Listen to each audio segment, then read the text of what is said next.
Gapang yan eh. Sabi rito, Manila Court rules Gutesa's affidavit falsified.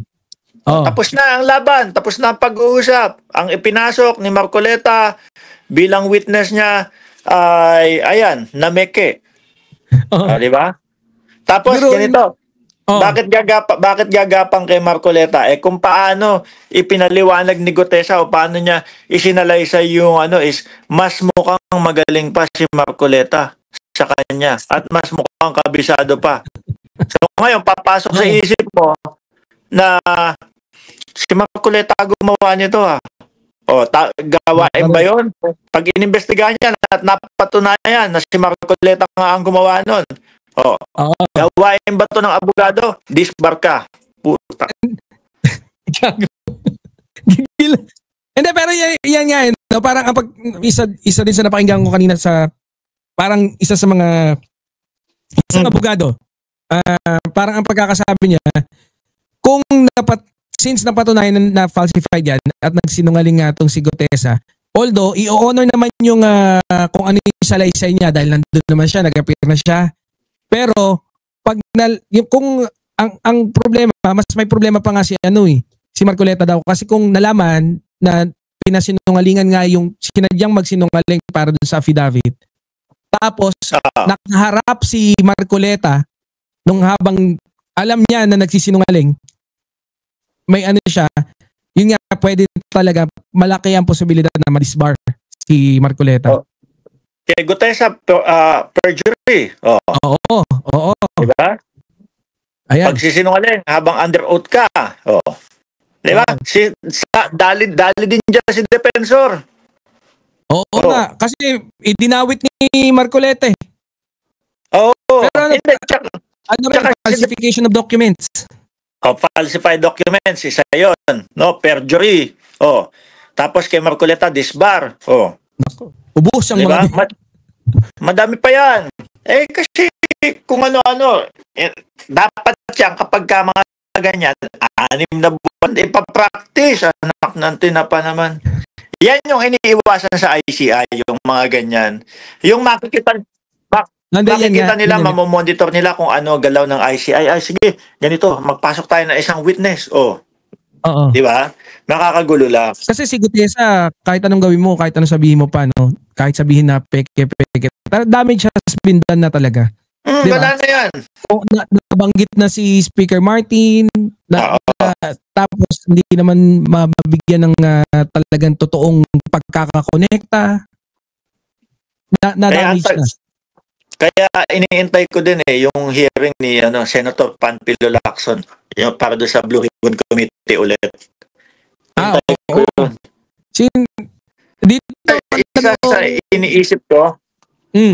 Isa sa iniisip ko kung bakit hindi na lumalabas si Gutesa is kasi alam nila, kita nila, ramdam nila na kulang sa ensayo Di ba?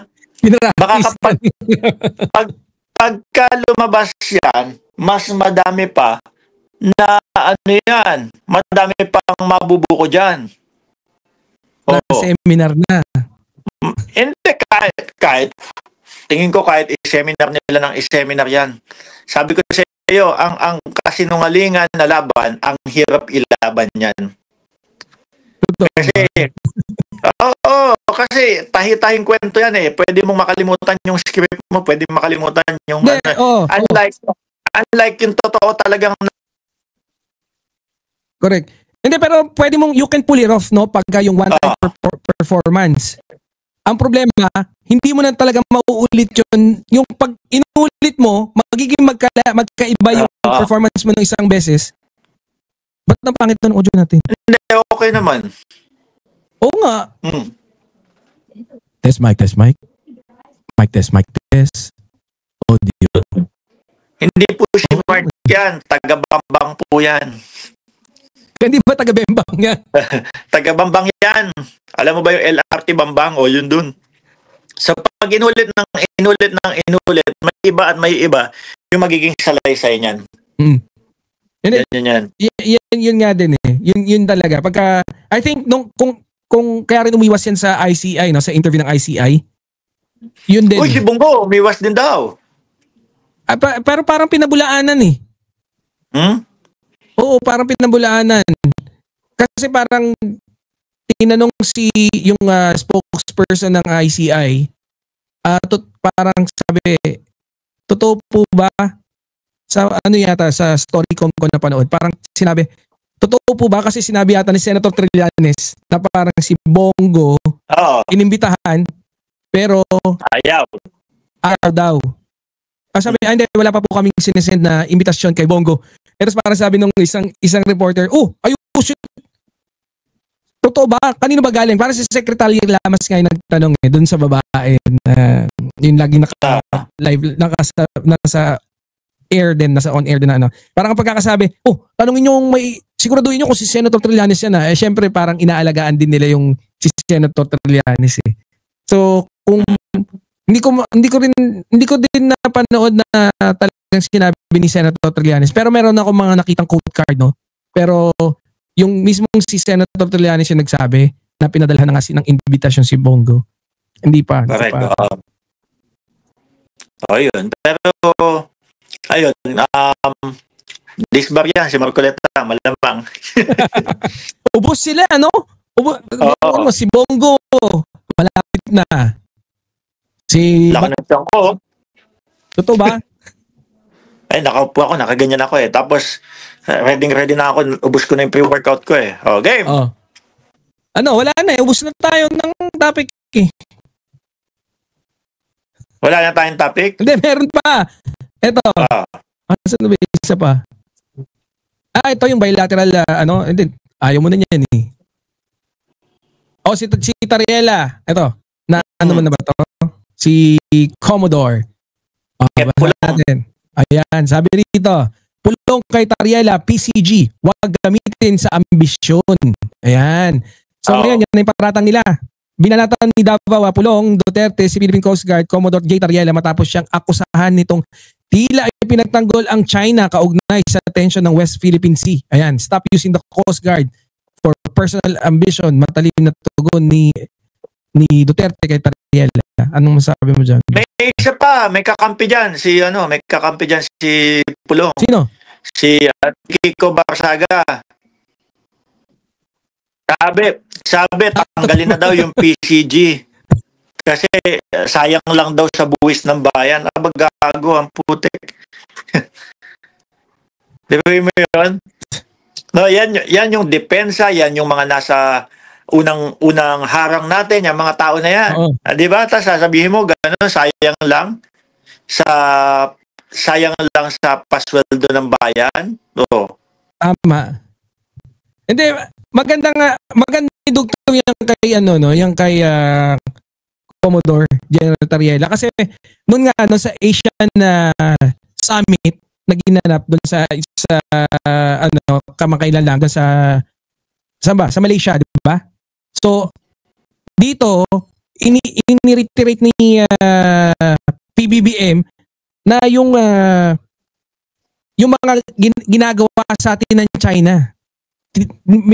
Diniin niyang tinutulan yung mga sinasabi, no? Parang binakbakan nga ni PBBM yung pagiging agresibo, panggigipit ng Chinese vessels no, dun sa West Philippine Sea.